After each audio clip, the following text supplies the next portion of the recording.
Gate જોઈને તો ખબર પડી ગઈ હશે કે આપણે કઈ જગ્યાએ આવે છે. જો ના પડી હોય તો થોડી વારમાં પડી જશે. વિડીયો ઉતારો ફોન આવ્યો ત્યાં તો ભાઈ વાર સેટ કરવા લાગે. બોલો તો hello guys, welcome to our blog. તો આજે આપણે આવી ગયા છીએ માં મહાકાળી માના ચરણોમાં. અચ્છા. એક દિવસે હું અને મારા વડીલ ગાડીઓની લાઈન જોઈને તો લાગે છે આપણને પાર્કિંગ માટે જગ્યા નહીં મળવાની. ચાલો બધા બોલો જય મહાકાળીમાં. મહાકાળીમાં બધાનું સારું કરે પણ શરૂઆત મારેથી કરે. અચ્છા. ઉપર ચડતા પહેલા નીચેનો વ્યૂઝ બતાવીએ.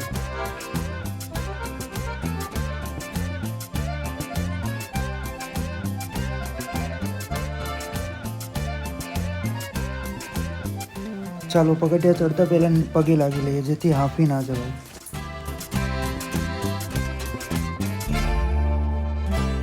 માં બેસવાની બહુ ઈચ્છા હતી પણ એકચ્યુઅલી અમારી જોડે બજેટ નથી. લગભગ બધાને ખબર હશે કે અહીંયા પણ એક ટોલ નાકું આવે છે. ક્યાં વાત કરે? જેવું તમે ટોલ નાકું પસાર કરશો એ પછી જ મસ્ત મજાનો એક ગેટ આવે છે.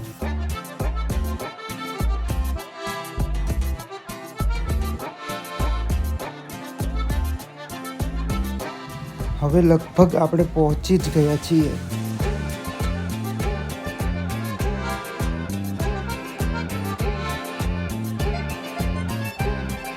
ફાઇનલી આપણે પહોંચી ગયા છીએ મહાકાળી માના ચરણોમાં. તો બોલો બધા જય માતાજી. હાલો પહેલાં આપણે દર્શન કરી લઈએ પછી રાખીએ ફોટો સેશન.